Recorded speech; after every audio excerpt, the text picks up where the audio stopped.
Niki lagi, tapi menyangkut anaknya itu Laura Mezani, terkait kemarin sidang yang lanjutan dari Fadil Bajuri, akhirnya menghadirkan saksi, yaitu Laura dan juga ibunya itu Nikita Mirzani.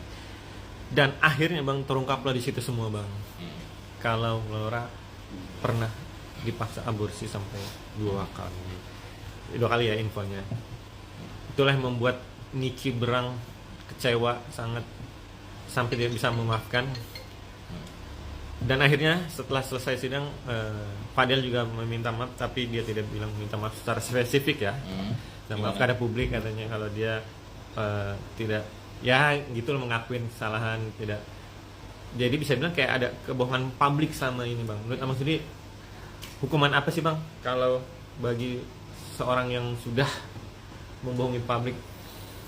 Ya, pertama-tama saya berbicara dari sisi praktisi dan juga Dewan Etik Perlindungan Nasional Anak Indonesia.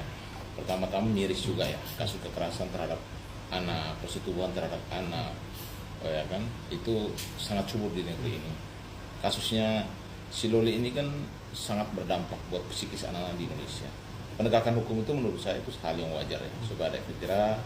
Jadi para pelaku pedofilia ini, penyuka anak-anak kecil ini harus memang mendapat hukum yang berat. Dan kalau bisa memang ada hukuman tambahan. Hukuman tambahan itu kebiri gitu loh. Tapi jangan lagi melakukan hal yang sama kepada anak-anak yang di bawah umur gitu.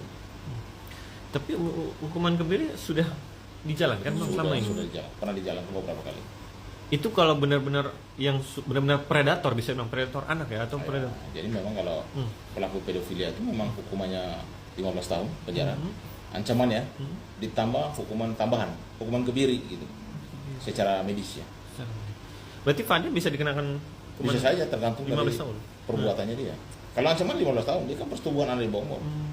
Ancaman 15 tahun. Ada tambahan lagi Bang, karena dia kan membohongi, berarti membohongi penyidik, membohongi polisi dan kalau ada publik. kebohongan publik, apalagi membohongi penegak hukum, udah pasti hukumannya berat. Jadi berarti tidak ada hal-hal yang meringankan dia. Bang, bisa dibilang kalau sudah menyangkut ibaratnya narkoba, pembunuhan dan anak, itu sudah susah ya Bang, sudah benar-benar berat, bisa dibilang gitu Bang. Sebenarnya berat atau tidak tergantung dari pembuktian. Semua itu kan hukum kita ini hukum pembuktian. Apakah itu berat, ringan dan lain sebagainya tergantung dari hukum pembuktian itu. Baiklah. Abang sebagai perlindungan anak di bawah umur, melihat kasus ini, yang abang kan juga pasti ngeliat di medsos, lihat gimana, dan juga abang punya anak saudara, melihatnya miris ya sih Bang, sebagai praktisi hukum melihatnya sudah lama bergulir, akhirnya ketahuan juga saat dihadirkan Laura datang ke persidangan dan Niki, dan dengan Niki berkata-kata sampai menangis, dan katanya infonya Laura sampai mau meregang nyawa karena saat aborsi tersebut. Abang melihatnya sebagai seorang bapak lah gimana? Ya, saya berbicara di sini sebagai orang tua, praktisi hukum dan juga Dewan Etik Perlindungan Anak Indonesia. Artinya bahwa kejadian persetubuhan anak di bawah umur, Laura ini kan salah satu dari Laura yang lain. Banyak sekali kejadian terjadi. Tapi lembaga-lembaga perlindungan anak ini seolah hanya nonton doang, karena tidak ada di Lembaga Perlindungan Anak Indonesia, KPI, ada hukum eksekutor. Mereka itu kan hanya sebatas, walaupun di bawah presiden loh, lembaga itu di bawah presiden, tapi ternyata tidak ada kewenangan untuk melakukan eksekusi. Ujung-ujungnya kan harus lihat proses PPA. Ujungnya seperti itu. Paling mereka hanya memonitor, ya kan, mungkin memanggil dan lain sebagainya. Hukuman eksekusinya nggak ada dari Lembaga Perlindungan Anak, itu nggak ada. Berarti harus ada revisi undang-undang perlindungan anak. Bisa dibilang dulu harusnya revisi, harus ada leg spesialis lah. Udah diberikan kewenangan kepada Lembaga Perlindungan Anak Indonesia, seperti KPK lah, ya kan. Dia bisa melakukan tindakan hukum, punya jaksa anak dan lain sebagainya, untuk supaya kasus pedofilia ini, penyuka jenis kelamin anak di bawah umur ini, persetubuhan anak di bawah umur, kekerasan terhadap seksual anak di bawah umur, ini cukup besar. Indonesia itu kalau cari datanya mengerikan, gitu, dan itu dibiarkan. Makanya sebenarnya negara harus turun tangan.